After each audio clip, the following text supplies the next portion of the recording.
Assalamualaikum warahmatullahi wabarakatuh.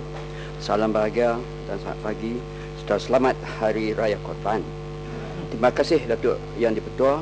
Soalan saya ialah soalan nombor 6. Terima kasih Tuan Yang di-Pertua.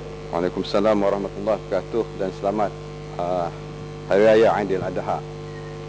Tuan Yang, untuk menjawab soalan bahagian A, saya akan fokuskan ataupun memperluaskan soalan ini dalam konteks aktiviti yang berkaitan dengan Agensi Nuklear Malaysia, sebab jawapan ini agak umum, soalannya agak umum. Jadi untuk makluman ahli-ahli berhormat, tiada sebarang kes kecacatan di kalangan penduduk di sekitar kawasan Bandar Baru Bangi ataupun pekerja di Agensi Nuklear Malaysia yang telah dilaporkan oleh Kementerian Kesihatan Malaysia ataupun KKM akibat aktiviti agensi itu. Aktiviti di Agensi Nuklear Malaysia telah terbukti tidak memberikan sebarang kesan negatif sama ada kepada kesihatan penduduk sekeliling ataupun kesejahteraan alam sekitar. Bukti ini adalah berdasarkan pada hasil pemantauan alam sekitar yang telah dilaksanakan secara berterusan sejak sebelum kemudahan-kemudahan di agensi itu mula beroperasi pada tahun 1982 lagi. Pemantauan ini merangkumi analisis kandungan bahan radioaktif di dalam sampel udara, air, tanah dan tumbuh-tumbuhan dalam kawasan sekitaran, termasuk di seluruh kawasan Bandar Baru Bangi. Hasil pemantauan ini telah membuktikan ketiadaan peningkatan kandungan bahan radioaktif dalam kawasan persekitaran berbanding dengan keadaan sebelum Agensi Nuklear Malaysia mula beroperasi. Bagi menjamin keselamatan awam dan kesejahteraan alam sekitar, semua kemudahan penyelidikan di Agensi Nuklear Malaysia dilengkapi dengan peralatan seperti penapis udara serta kemudahan rawatan sisa radioaktif, cecair dan pepejal untuk mengelakkan sebarang pelepasan bahan radioaktif ke kawasan sekeliling. Sejak agensi itu mula beroperasi, semua sisa radioaktif secara cecair dan pepejal telah dirawat dan disimpan dalam kompleks agensi itu sendiri dan tidak dilepaskan keluar kompleks itu. Kesemua langkah keselamatan di Agensi Nuklear Malaysia termasuk bagi keselamatan pekerja serta orang awam dan juga alam sekitar sentiasa dipantau melalui sistem audit dalaman di agensi itu sendiri dan juga oleh agensi-agensi kawal sediaan kebangsaan yang berkenaan, terutama Lembaga Pelesenan Tenaga Atom dan Jabatan Keselamatan dan Kesihatan Pekerjaan. Audit atau dengan izin peer review terhadap keselamatan operasi agensi itu oleh agensi-agensi antarabangsa yang berkenaan, terutamanya oleh Agensi Tenaga Atom Antarabangsa juga dilaksanakan dari masa ke semasa. Peer review oleh pakar-pakar dari negara-negara serantau juga telah dilaksanakan di bawah rangka kerja Forum Kerjasama Nuklear di Asia ataupun FNCA. Kesemua langkah-langkah keselamatan di Agensi Nuklear Malaysia juga adalah perlu bagi memenuhi obligasi negara di bawah pelbagai treaty, konvensyen dan perjanjian nuklear serantau dan antarabangsa, termasuk Treaty Zon Bebas Senjata Nuklear Asia Tenggara yang turut meliputi aspek keselamatan aktiviti nuklear bagi mengelakkan kesan negatif kepada negara jiran. Bagi soalan B pula, Tuan Yang di-Pertua, Nuklear Malaysia memberi jaminan dan imbuhan yang biasa kepada kaki tangan kerajaan. Walaupun sebahagian daripada kaki tangan agensi itu ditarifkan sebagai pekerja sinaran atau dengan izin radiation workers berkelayakan untuk mendapat cuti tambahan sebanyak 14 hari setahun.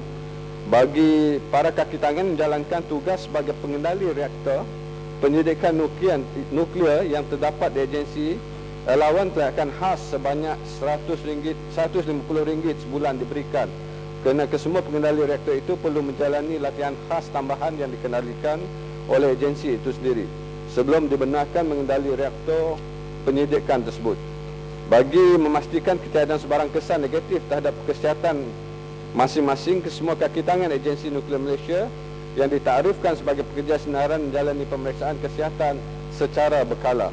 Pemeriksaan perubatan ini tertumpu pada aspek-aspek yang khusus kepada mengenal pasti sebarang kesan sinaran ataupun radiation dalam sel darah serta tubuh kaki tangan berkenaan dan tiada kesan negatif telah didapati selama ini. Terima kasih, Tuan Ketua. Ya, Yang Hormat Bagan Serai. Terima kasih dengan jawapan Tuan Menteri tadi. Memanglah sedap sekali lah kalau kita dengarkan dengan jaminan-jaminan yang ada. Betul, Kalau kita terapkan dengan jaminan yang diberikan, pelbagai kaedah yang diadakan. Tapi apa yang saya ingin ingatkan, bahawa sinar radioaktif ini kita dapati bahawa kromosom dia akan melibatkan dengan jin dan juga kromosom akan terkesan. Dan kita dapati bahawa jin dan kromosom ini akan makan masa bukanlah hari ini. Kalau macam kita tanam pisang atau kita tanam kacang, immediately dalam masa 3 bulan, ataupun kalau tanam pisang selama 9 bulan, kita akan tahu kesannya. Tapi manusia, kita akan dapati manusia ini, bila jin dan ataupun kromosom itu rosak, dia akan menjadikan pada Down syndrome. Dan maukah kita tengok, kalau kita perhatikan bahawa sejauh mana kajian yang ada ni kan, iaitu kesannya lama, iaitu kalau kita perhatikan kesannya terutama sekali di sekolah-sekolah. Kalau kita perhatikan, kalau anak itu 7 tahun akan datang baru kita nampak kecacatan. Yang Muhammad, soalan yang Muhammad. Itu yang betul, memang soalan kita tak saya bagikan. Saya tahu, betul-betul. Jadi apa yang saya sikit nak bagi menyatakan, setelah 7 tahun barulah kita tahu dia punya IQ-nya macam mana semua sekali. Jadi apa yang diberitahu oleh Timbalan Menteri, sabarlah dulu, sabar saja. Sikit dah. Soalannya bagi can lah saya sikit. Apa yang soalannya? Ini soalan yang keluar sekarang ni. Okey. Kerajaan bagi dia kata tak ada apa-apa. Baik. Kita nak tahu sejauh manakah pasangan-pasangan yang bekerja tadi mempunyai zuriat yang ada. Zuriat dia tu berapa ada? Adakah dia, kadang tu kita perhati bahawa sebabkan kromosom yang rosak tadi kan, iaitu mandul lah, kemandulan. Apa tu? Istilah mandul. Jadi berapa keratnya ada yang ada? Sila Menteri jawab. Okey, Kalau saya tak ketawa, tak senyum, tak kelakar lah tu, Muhammad.